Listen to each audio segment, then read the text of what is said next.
Hey guys! Magandang gabi Welcome back po dito sa Gandara SRU channel. Dito na naman nga po ako ay nagbabalik. Nag-iisa ninyo nagmamagandang ka-digital record super magkatid ng latest update and fresh happenings patungkol sa TVJ.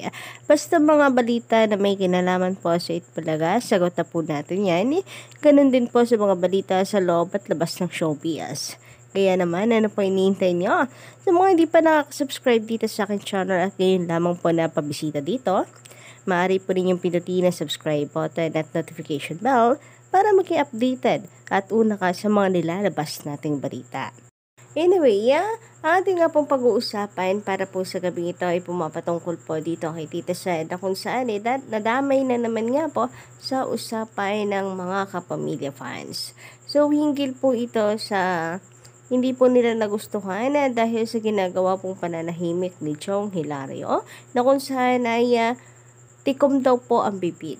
Lalo na pag-usapang politika na kung saan ay hindi po siya nagbibigay ng kanyang opinyon. But before that, unahin po muna natin pag-usapan ng patungkol po dito sa Barangay Cinema na kung saan ay pinaghahandaan nga po ng TVJ. Lalo na ngayong darating po na June 1 ng mga collegiate cavalcade. So, inilabas na rin nga po ng TVJ na kung saan ay meron pong 5 sponsors ang Barangay Cinema starting June 1. So, kasama nga po dyan ang McDonald's, ang Birch Tree na bagong sponsor po ng TVJ, ang Tolak Angin, andyan din po ang LG para tumulong at mag-sponsor sa Sugod Barangay sa Barangay Cinema and Insure Gold. O diba bongga mga ka-Darwicans? Siyempre para po yan sa mga legit Darwicans. Pero meron po atang mga hindi po natutuwa and tila threatened dito po sa Barangay Cinema na kung saan ay kinakailangan pa nila itong sirain, hindi pa man po na ipapalabas sa June 1, kanila na pong inaatake. Bakit? Para saan? Threatened yarn? Kasi kung hindi, bakit kinakailangan po nila itong punahin, hindi ba? O baka dahil inggit lang dahil ultimo itong Barangay Cinema po ng TVJ ay mayroon pong not just 1 but 5 na sponsor. So siguro yun yung masakit sa mata nila kaya kanila pong tinitira ang Barangay Cinema.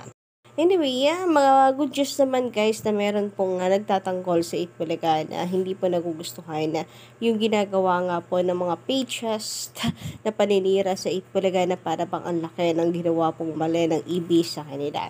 Bakit di na lang mag-focus sa gusto po nilang programa, no?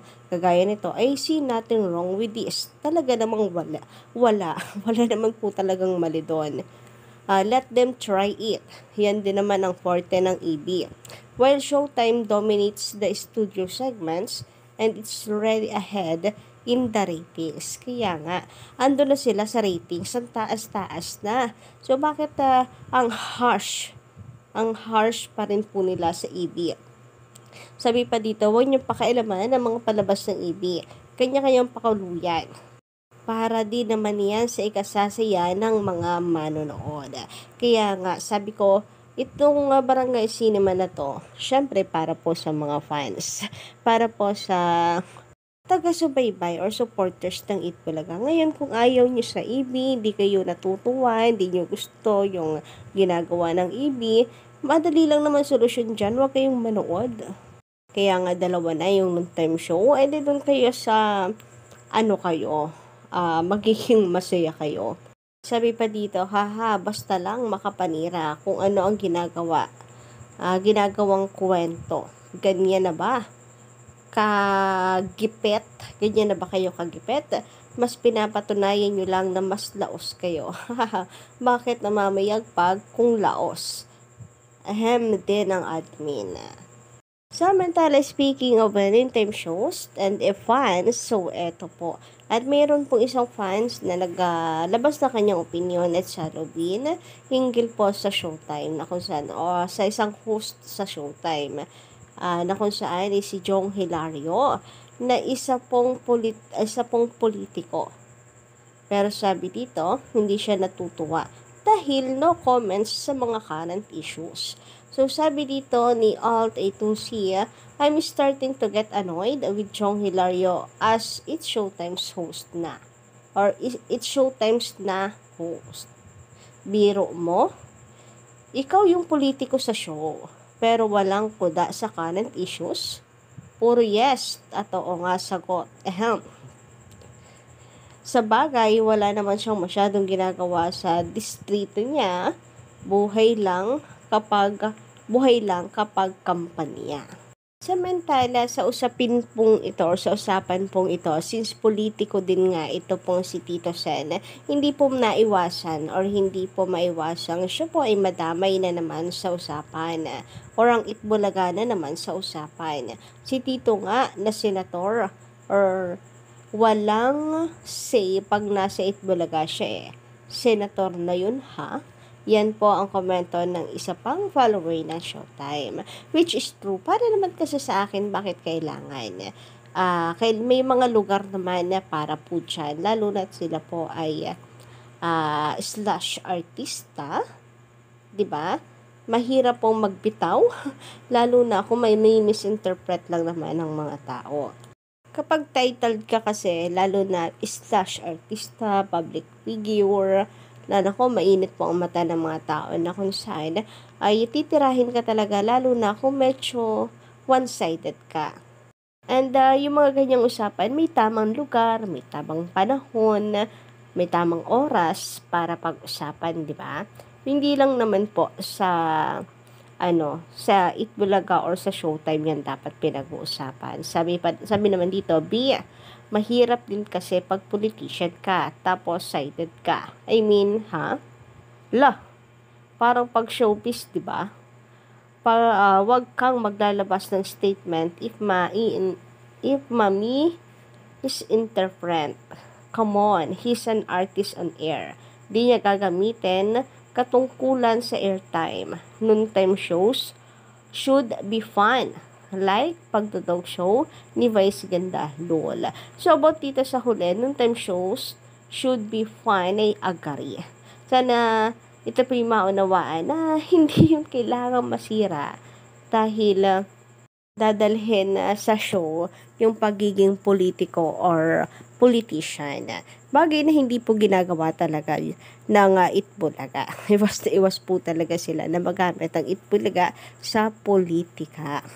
Sabi naman dito, mas maingay pa yung issue nila with Halos-Hos, which is true talaga naman. So, feeling ko talaga, mas nilalabas nila opinions nila when nasa offices na sila. Di tayo sure cause we cannot see pero we always hope for what is right. So, ayun nga, pag siguro private conversations with each other, napag-uusapan nila yung mga current issues. I agree with that, 'di ba? Sabi naman dito, baka kasi nilulugar lang talaga nila mga issue at kung nasaan na sila. So kayo ba guys, ano ang inyong masisay patungkol po dito? Dami na naman ang ibi sa usapan, ano? Bagay, hindi yan may iwasan, magkatapatan kaya nga magkalaban sa noontime, no? Pero ang importante, hindi po sila magkaaway in real life. Anyway, ngayon naman pag-usapan po natin na ang patungkol po dito sa isang basher na sumugod po para po pagsabihan, pagsalita po na hindi po mas ganda sa pandinig si Mama Pao. Sabi dito, sinayang mo pagkatao mo na gabi AKLA. Bayot ka pa. So, sayang daw ang itsura nitong si Mama Pao and yung kanyang pagkatao. Kasi, naging miyembro siya ng LGBT community. Alam niyo, nakakagigil yung mga ganitong komento, no, mga kadarvikans. Si Vice Ganda naman, di natin ino-okray kung kasama po siya sa LGBT community. Talagang yung mga wrongdoings, pananalita po at pambubuli, yun lang yung atin pong nasisita. Pero yung bakit siya naging miyembro ng LGBT community, wala tayong sinasabing kanyan. Pero eto, buti na lang meron po tayo na baso mula po sa fan ni Mama Pao. Ayan, Paulo Ballesteros updates. Mas nasasayangan ako sa ugali mo. Mabuti siyang tao, ikaw, ayun, parang pangbasura po yung ugali niya.